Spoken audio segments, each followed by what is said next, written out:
Hey everybody, Dragonfire here, and I'm coming at you with another one of my videos. Thanks for joining me, everybody. Alright, today we're doing the top 10 albums of 1975. That's the top 10 albums of 1975. Once we do this year, I'll have done every year of the second half of the 70s, so 75, 76, 78, and 79. And then I have also done the 80s and several years in the early 90s as well. So check out the playlist. Don't forget to like, share, subscribe. Thank you, everybody. Now, let's get to it. I think for my number 10, this was a really tough year to rank these albums because these are 10 albums that I really enjoy.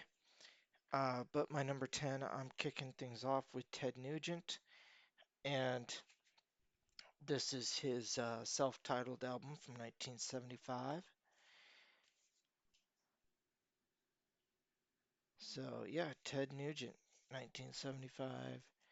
Um, I kind of like Just What the Doctor Ordered. Good song off of this album.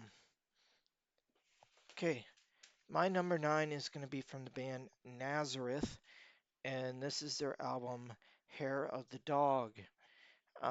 I first came across the title track for this album.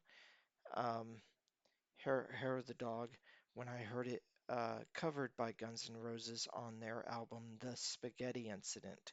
So Guns N' Roses does a nice cover of Hair of the Dog on The Spaghetti Incident, but this is the original song in the original album by Nazareth.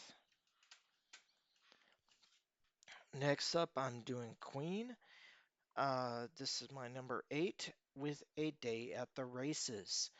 Uh, The big hit song off of this one was Somebody to Love, and I think it is probably my favorite song on this album, Somebody to Love from A Day at the Races by Queen. Okay, next up, a band Kiss. Now, Kiss, 1975 was a very important year for them. Their first two, two or three albums, whatever, weren't doing as well. And in 1975, they did release Kiss Alive, the first live album from Kiss, Kiss Alive. I'm not including the live album on my uh, countdown here. I just do studio albums for these albums of the years. Um, but I think Dress to Kill is actually a pretty decent album that came out this same year. Um, Dress to Kill was their studio album, and they also had their live album.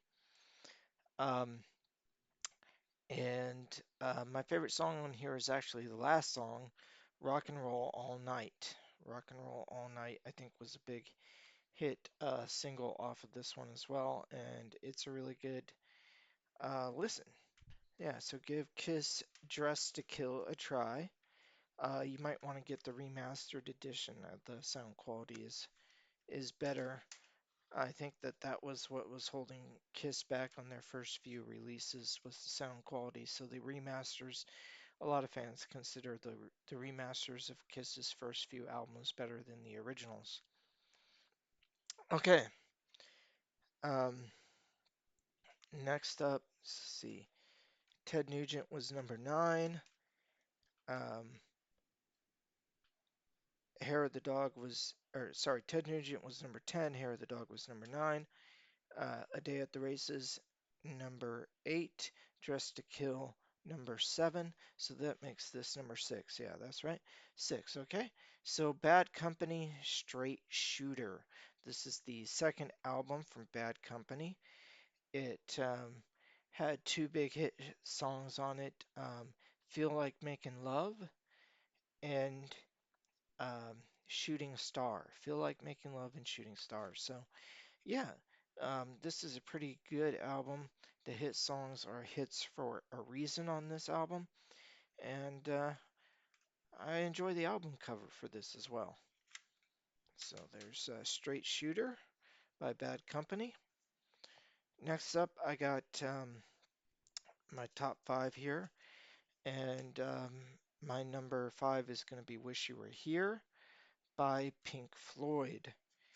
Um,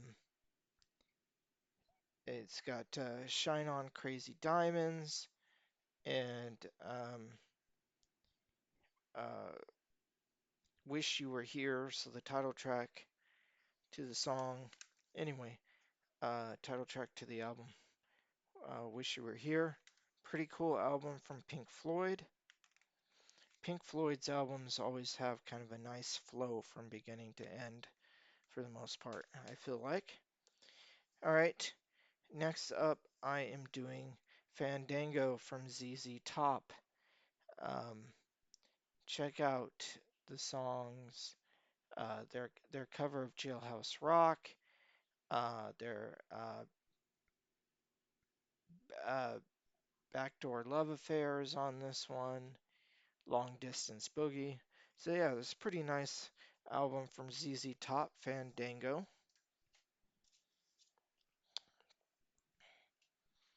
And then um, I've got Toys in the Attic by Aerosmith. Now, this one, of course, you have the title track, Toys in the Attic. There's Uncle Salty. Sweet Emotion was the big hit off of this one. Um, and I kind of like 10 big 10-inch record. This one also has the original version of Walk This Way. So, a really cool album from Aerosmith, Toys in the Attic. Okay, and coming in, see, that was so Fandango kicked off my Mount Rushmore at number four. Toys in the Attic got my bronze medal. This is my silver medal. I'm giving it to Alice Cooper with Welcome to My Nightmare. I really enjoyed the title track. Only Women Bleed is a standout for me on this one. Um, but this whole album is pretty cool from beginning to end. I especially like side one of this album, so I'll let you read the track listing there. For Welcome to My Nightmare, this is considered the first Alice Cooper solo album. He did have a backup band, but it's not the original Alice Cooper band that was around from like 1969 to 1974. It's not the original Alice Cooper band backing him up anymore, but the lead singer from Alice Cooper, the band, took the name Alice Cooper on as his as kind of his own name, and released his first solo album called Welcome to My Nightmare in 1975. So that's my number two. And here we go with my number one. It's going to be Physical Graffiti from the band Led Zeppelin. Physical Graffiti from the band Led Zeppelin.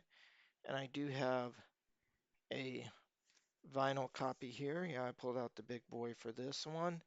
This one is one of the most fun albums of all time. You have these inserts and album sleeves that you can turn around and you can use and you can put in there.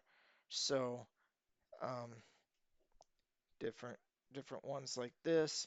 So if we put this one in, for instance,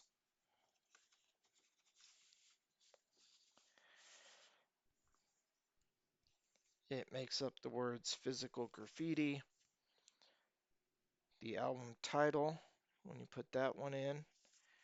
And then there's other ones with different people that you can see through the window. I'm gonna do I'm gonna do this one with King Kong. So when I put it in here,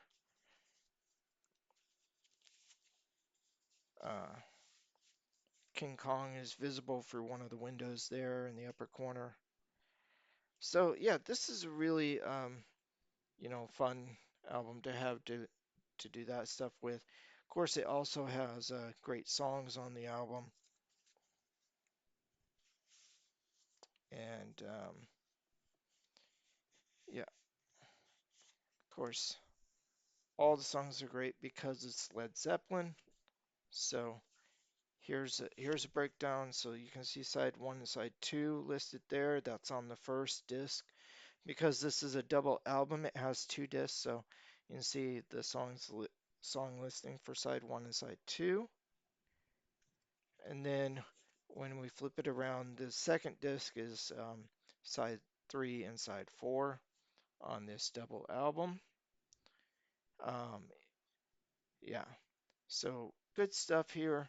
It's got the song "Houses of the Holy," um, which you might think would be on the "Houses of the Holy" album, but it's actually on the Physical Graffiti album. So it's got "Kashmir."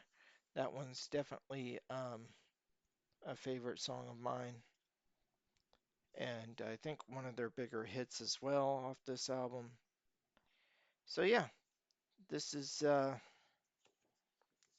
Physical Graffiti by Led Zeppelin, and